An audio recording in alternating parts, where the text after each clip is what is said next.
Suplemento metapsicológico à teoria dos sonhos. Sigmund Freud. Edição Standard Brasileira das Obras Psicológicas Completas de Sigmund Freud, volume 14º. Suplementos metapsicológico à teoria dos sonhos. Descobriremos em várias conexões até que ponto se beneficiarão nossas indagações. Se certos estados e manifestações que podem ser considerados como protótipos normais das afecções patológicas forem evocados para fins comparativos. Entre estes, podemos incluir tanto estados afetivos, como o pesar e o estar apaixonado, quanto o estado de sono e o fenômeno dos sonhos.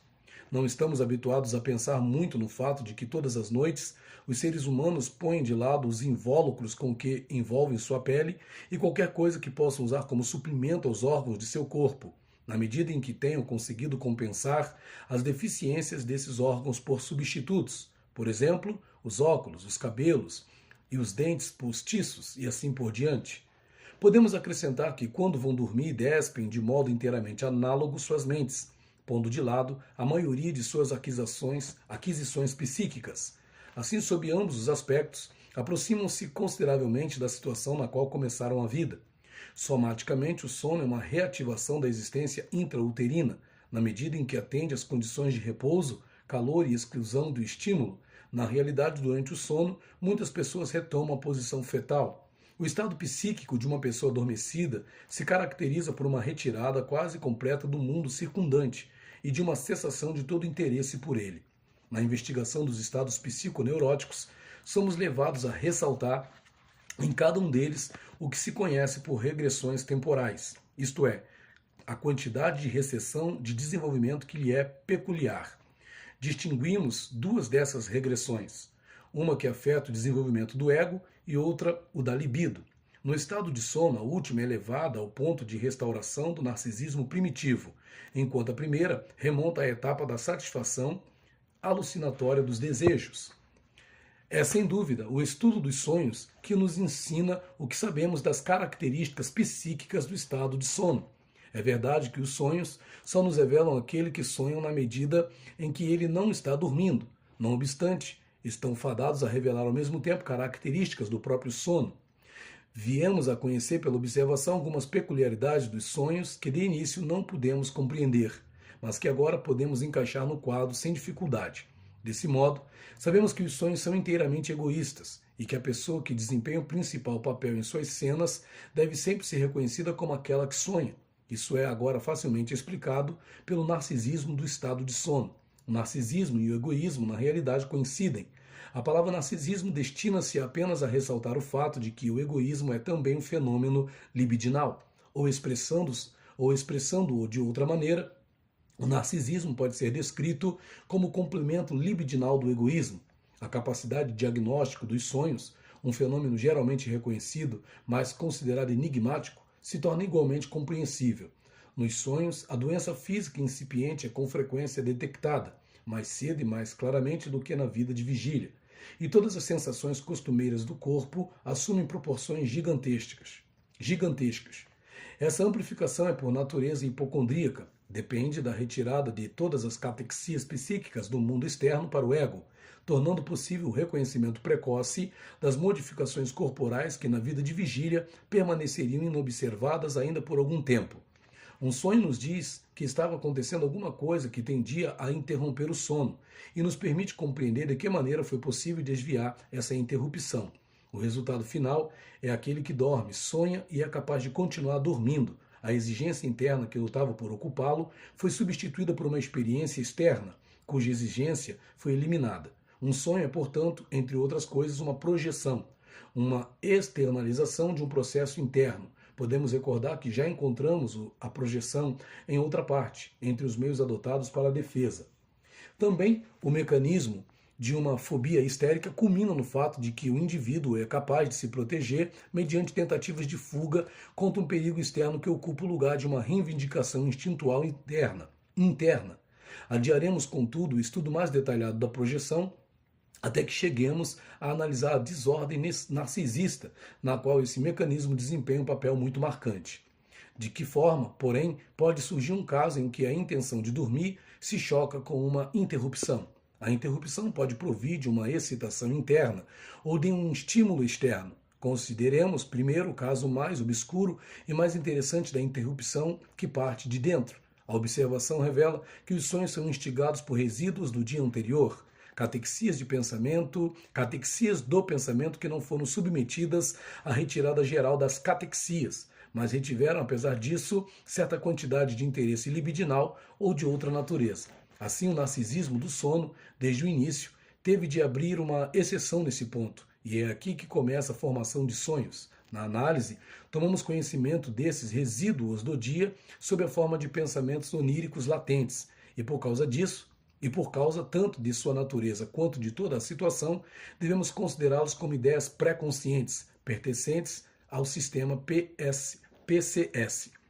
Não podemos prosseguir com a explicação da formação dos sonhos até que certas dificuldades tenham sido superadas. O narcisismo do estado de sono implica uma retirada da catexia de todas as ideias de objetos, das parcelas tanto inconscientes quanto pré-conscientes dessas ideias. Então, se certos resíduos do dia retêm sua catexia, hesitamos em supor que durante a noite adquiram energia suficiente para exigir a atenção da consciência. Ficaríamos mais inclinados a supor que a catexia retida é muito mais fraca do que a que possuíam durante o dia. Aqui a análise nos poupa ulteriores especulações, porquanto revela que, se esses resíduos do dia quiserem sua fonte, aqui a análise nos poupa ulteriores especulações, porquanto revela que, se estes resíduos do dia quiserem figurar como construtores de sonhos, devem receber um esforço que tem sua fonte nos impulsos instintuais inconscientes. Essa hipótese não apresenta dificuldades imediatas, pois temos todos os motivos para supor que, no sono, a censura entre o PCS, pré-consciente, e o ICS, inconsciente, fica grandemente reduzida, o que faz com que a comunicação entre os dois sistemas se torne mais fácil. Mas há outra dúvida, sobre a qual não devemos silenciar. Se o estado narcisista do sono tiver resultado numa retração de todas as catexias dos sistemas ICS e PCS, então já não haverá qualquer possibilidade de que os resíduos pré-conscientes do dia venham a ser reforçados por impulsos instintuais inconscientes, visto que estes cederam suas catexias ao ego.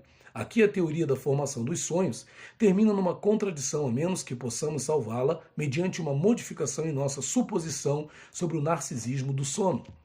Uma modificação restritiva dessa natureza, como veremos posteriormente, também é necessária na teoria da demência precoce.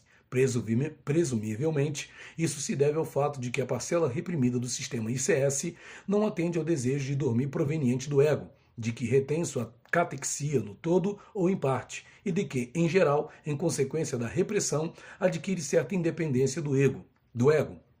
Em consequência, também parte do que é dispendido na repressão, anticatexia, teria de ser mantida durante a noite inteira, a fim de fazer face ao perigo instintual. Embora a inacessibilidade de todos os caminhos que levam a uma liberação do afeto e a motilidade possa reduzir consideravelmente a altura da anticatexia necessária. Assim, deveríamos configurar a situação que conduz à formação de sonhos da seguinte maneira: o desejo de dormir esforça-se por absorver todas as catexias transmitidas pelo ego e por estabelecer um narcisismo absoluto.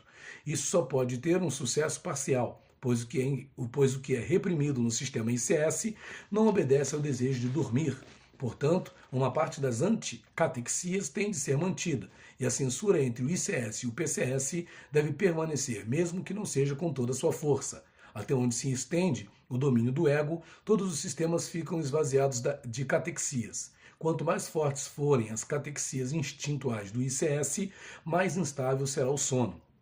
Estamos familiarizados também com um caso extremo em que o ego desiste do desejo de dormir, porque se sente incapaz de inibir os impulsos reprimidos, liberados durante o sono. Em outras palavras, em que renuncia ao sono por temer seus sonhos. Adiante, aprenderemos a reconhecer a portentosa natureza dessa hipótese referente à rebeldia dos impulsos reprimidos. No momento, acompanhemos a situação que ocorre na formação de sonhos. A possibilidade mencionada acima página 231, de que alguns dos pensamentos pré-conscientes do dia também podem revelar-se resistentes e reter uma parte de sua catexia, deve ser reconhecida como uma segunda brecha no narcisismo. No fundo, os dois casos podem ser idênticos. A resistência dos resíduos do dia pode originar-se num elo com impulsos inconscientes, já existente durante a vida de vigília, ou o processo pode ser menos simples e os resíduos do dia, que não tinham sido inteiramente esvaziados de catexia, só podem estabelecer uma conexão com o material reprimido depois da ocorrência do estado de sono, graças à facilitação da comunicação entre o PCS e o ICS. Em ambos os casos, segue-se o mesmo passo decisivo na formação de sonhos. Forma-se o desejo onírico pré-consciente e isso dá expressão ao impulso inconsciente no material dos resíduos pré-conscientes do dia. Deve-se distinguir acentuadamente esse desejo onírico dos resíduos do dia. Ele não precisa ter existido na vida de vigília e já pode exibir o caráter irracional possuído por tudo que é inconsciente quando traduzimos para o consciente. Além disso, o desejo onírico não deve ser confundido com os impulsos carregados de desejo que podem estar presentes, embora certamente não precisem necessariamente estar presentes, entre os pensamentos oníricos pré-conscientes latentes. Se, contudo, houvesse tais desejos pré-conscientes, o desejo onírico se associar a eles, como um reforço muito eficaz dos mesmos. Temos agora de considerar as outras vicissitudes sofridas por esse impulso carregado de desejo, que em sua essência representa uma exigência instintual inconsciente e que se formou no PCS, como um desejo onírico, uma fantasia que satisfaz o desejo. A reflexão nos diz que esse impulso carregado de desejo pode seguir 3 caminhos diferentes. Pode seguir o caminho que seria normal na vida de vigília, exercendo pressão do PCS para a consciência. Pode desviar-se do CS, consciente, e achar uma descarga motora direta, ou pode tomar o caminho inesperado que a observação nos permite de fato traçar. No primeiro caso, transformar-se-ia num delírio, tendo como conteúdo a satisfação do desejo. No estado do sono, porém, isso jamais acontece. Com nossos parcos conhecimentos das condições metapsicológicas dos processos mentais, talvez possamos aceitar esse fato como uma indicação de que um esvaziamento completo de um sistema o torna pouco suscetível à investigação. O segundo caso, da descarga motora direta, deve ser excluído pelo mesmo princípio, pois geralmente o acesso à motilidade ainda fica outro passo além da censura da consciência. Mas não deixamos de encontrar casos excepcionais em que isso acontece, sob a forma de sonambulismo. Não conhecemos as condições que tornam isso possível, nem sabemos por que não ocorre com mais frequência. O que de fato acontece na formação de sonhos é uma marcante e imprevista sucessão de eventos. O processo iniciado no PCS e reforçado pelo ICS segue um curso às avessas, através do ICS, até a percepção, que exerce pressão sobre a consciência. Essa regressão é a terceira fase da formação de sonhos, a bem da clareza. Repetiremos as 2 primeiras, o reforço dos resíduos do dia do PCS pelo ICS e a formação do desejo onírico. Chamaremos essa espécie de regressão de topografia, para distingui-la da regressão temporal ou do desenvolvimento ou de desenvolvimento, mencionada previamente na página 230. As duas nem sempre coincidem necessariamente, mas o fazem no exemplo específico diante de nós. A reversão do curso da excitação proveniente do PCS, através do ICS, até a percepção, é ao mesmo tempo um retorno à etapa inicial da satisfação do desejo que ocorre na alucinação. Já descrevemos em A Interpretação dos Sonhos a forma pela qual a regressão dos resíduos pré-conscientes do dia ocorre na formação de sonhos. Nesse processo, os pensamentos são transformados em imagens, principalmente de natureza visual, isto é, as apresentações da palavra são levadas de volta às apresentações da coisa que lhes correspondem, como se, em geral, o processo fosse dominado por considerações de representabilidade. Quando a regressão é concluída, resta grande número de catexias no sistema ICS, catexias de lembranças de coisas. Leva-se o processo psíquico primário a relacionar-se com essas lembranças, até que pela condensação destas e pelo deslocamento entre suas respectivas catexias, tenha plasmado o conteúdo onírico manifesto. Somente quando as apresentações da palavra que ocorrem nos resíduos do dia são resíduos recentes e costumeiros de percepções, e não a expressão de pensamentos é que são tratadas como apresentações da coisa e sujeitas à influência da condensação e do deslocamento. Daí a regra formulada em A Interpretação dos Sonhos e desde então confirmada acima de qualquer dúvida de que as palavras e as falas no conteúdo onírico não constituem novas formações, mas seguem o modelo de falas do dia que precedeu o sonho, ou de outras impressões recentes, tal como algo que se leu. É notável quão pouco a elaboração do sonho obedece às apresentações da palavra.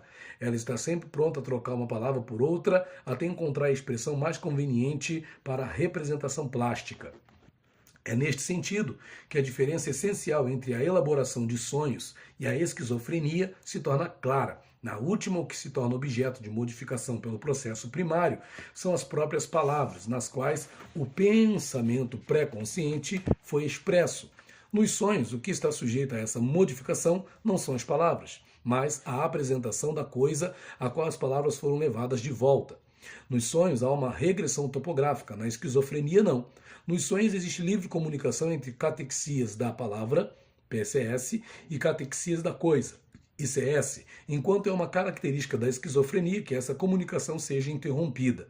A impressão que essa diferença causa sobre alguém é diminuída precisamente pelas interpretações de sonho que realizamos na prática psicanalítica. Com efeito, devido ao fato de a interpretação de sonhos seguir o curso tomado pela elaboração dos sonhos, ela segue os caminhos que vão dos pensamentos latentes aos elementos oníricos, revela a maneira pela qual as ambiguidades verbais são exploradas e ressalta as pontes verbais entre os diferentes grupos de material. Devido a tudo isso, recebemos a impressão ora de um xiste, ora de esquizofrenia, e somos capazes de esquecer que para um sonho todas as operações com palavras não passam de preparação para uma regressão a coisas.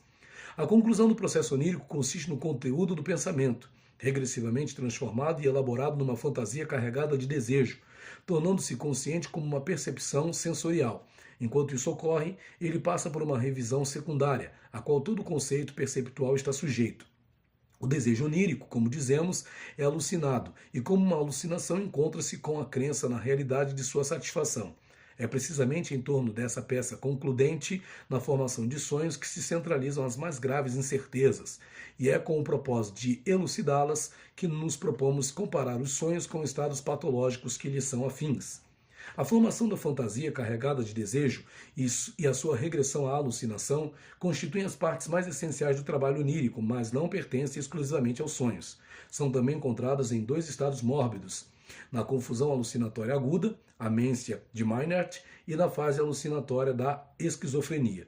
O delírio alucinatório da amência é uma fantasia carregada de desejo claramente reconhecível, com frequência inteiramente bem ordenada, como um perfeito devaneio. Poder-se-ia falar, de maneira bastante geral, de uma psicose alucinatória carregada de desejo e atribuí-la igualmente aos sonhos e à amência. Existem até sonhos que não passam de fantasias carregadas de desejo, não distorcidas,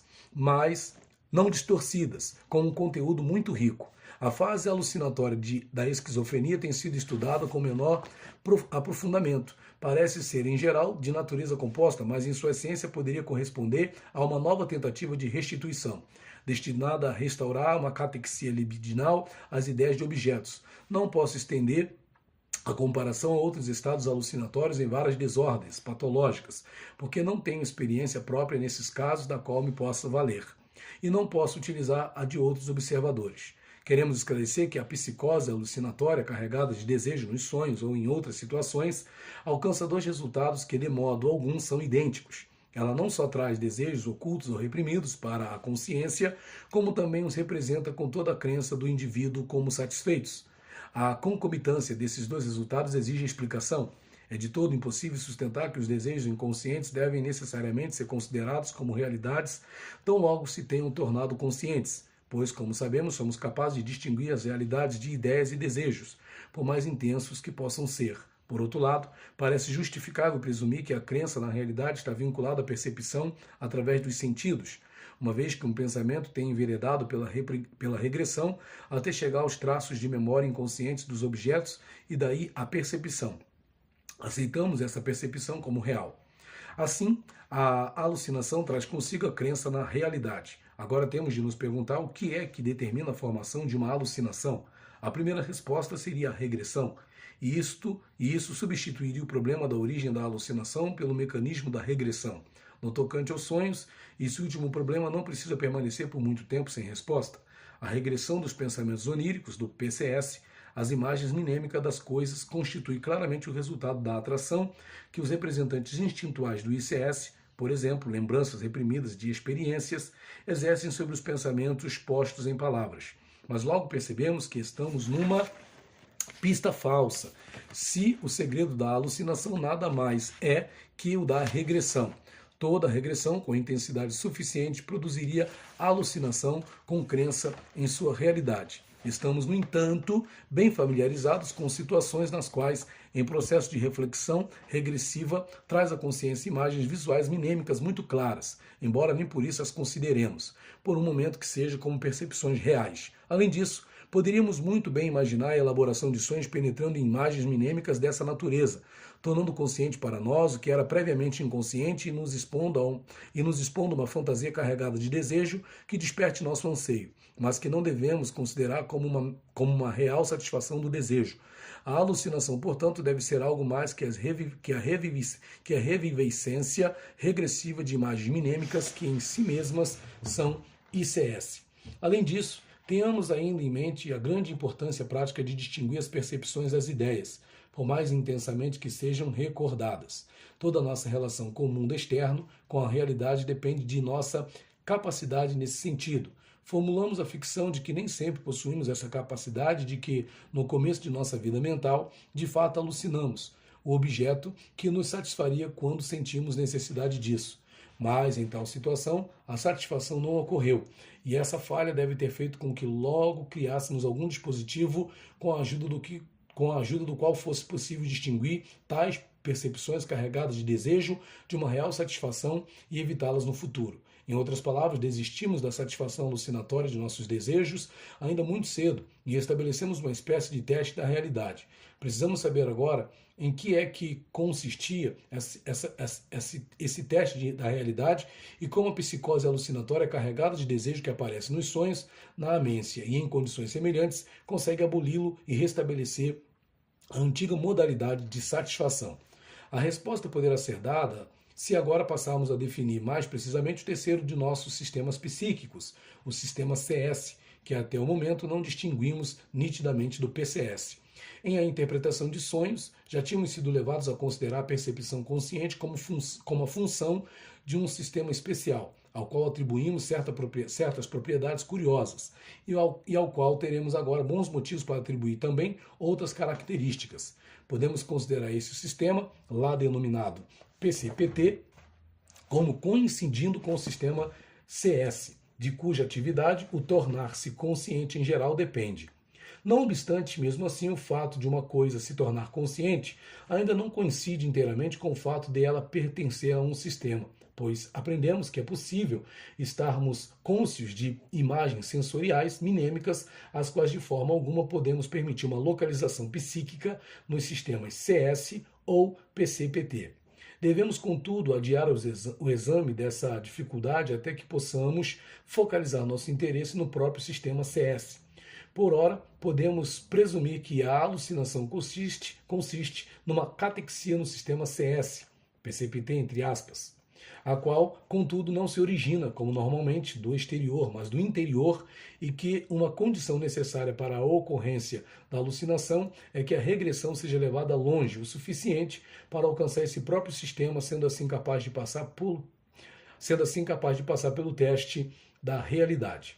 Num trecho anterior, atribuímos ao organismo ainda inerme a capacidade de efetuar uma primeira orientação no mundo por meio dessas percepções, distinguindo externo e interno, de acordo com a relação entre essas percepções e a ação muscular do organismo. Uma percepção que desaparece por meio de uma ação é reconhecida como externa, como realidade. Nos casos em que tal ação tem influência, a percepção se origina dentro do próprio corpo do indivíduo, não é real. É valioso para o indivíduo possuir um meio como esse, que lhe permita reconhecer a realidade, que ao mesmo tempo o ajude a lidar com ela, e ele bem gostaria de estar equipado com um poder semelhante contra as reivindicações muitas vezes implacáveis de seus instintos. Eis porque se dá o trabalho de transpor para fora o que se torna problemático dentro dele, isto é, a projetá-lo. Essa função de orientar o indivíduo no mundo pela discriminação entre o que é interno e o que é externo deve agora, após pormenorizada dissecação do aparelho mental, ser exclusivamente atribuída ao sistema CS, entre parênteses, PCPT. O CS deve ter à sua disposição uma inervação motora que determina se pode fazer com que a percepção desapareça, ou se ela oferece resistência. O teste da realidade nada mais precisa ser do que esse dispositivo. Não podemos ser mais precisos sobre esse ponto, de uma vez que ainda sabemos muito pouco a respeito da natureza e da modalidade de funcionamento do sistema CS. Situaremos o teste da realidade entre as principais instituições do ego, ao lado das censuras que viemos a reconhecer entre os sistemas psíquicos, e esperaremos que a análise das desordens narcisistas nos ajude a trazer à luz outras instituições semelhantes. Por outro lado, já podemos aprender com a patologia a maneira pela qual o teste da realidade pode ser eliminado ou posto fora de ação. Veremos isso mais claramente na psicose carregada de desejo da amência do que na de sonhos. A amência é a reação a uma perda que a realidade afirma, mas que o ego tem de negar, por achá-la insuportável. Portanto, o ego rompe sua relação com a realidade, retira a catexia do sistema de percepções, CS, ou antes, talvez, retira uma catexia cuja natureza especial pode ser objeto de indagação ulterior. Com esse desvio da realidade, o teste da realidade é posto de lado. As fantasias carregadas de desejo e reprimidas, inteiramente conscientes, são capazes de exercer pressão avançando para dentro do sistema, sendo por ali consideradas como uma realidade melhor. Tal retirada pode ser equiparada aos processos de repressão. A amência apresenta o interessante espetáculo de um rompimento entre o ego e um dos seus órgãos, talvez o que tivesse sido seu servidor mais fiel e estivesse mais intimamente vinculado a ele. O que na amência é realizado por essa repressão, nos sonhos é realizado pela renúncia voluntária. O estado de sono não deseja conhecer coisa alguma do mundo externo, não se interessa pela realidade ou só se interessa na medida em que o abandono do estado de sono, o despertar, se acha em causa. Por conseguinte, retira a catexia do sistema CS, bem como dos outros sistemas, do PCS e do ICS, na medida em que as catexias neles obedecem ao desejo de dormir.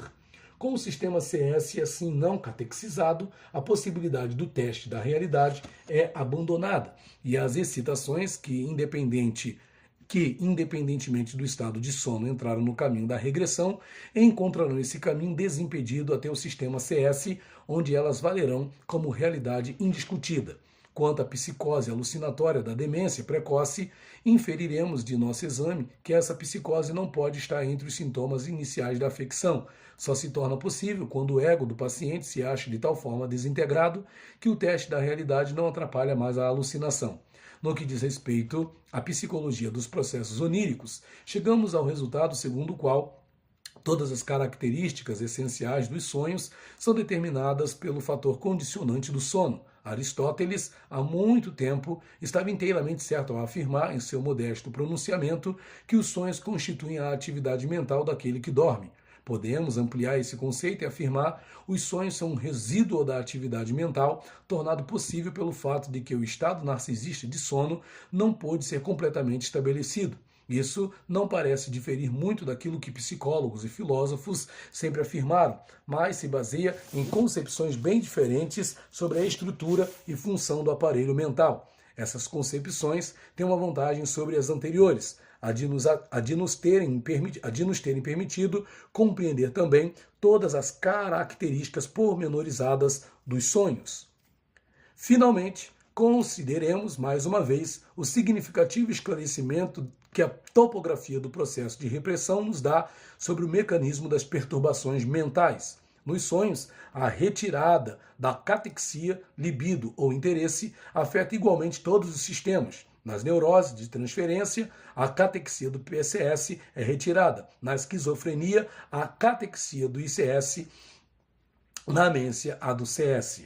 Finalmente, consideremos, mais uma vez, o significativo esclarecimento que a topografia do processo de repressão nos dá sobre o mecanismo das perturbações mentais. Nos sonhos, a retirada da catexia, libido ou interesse afeta igualmente todos os sistemas. Nas neuroses de transferência, a catexia do PS é retirada. Na esquizofrenia, a catexia do ICS. Na amência, a catexia do CS. Obrigado por ouvir.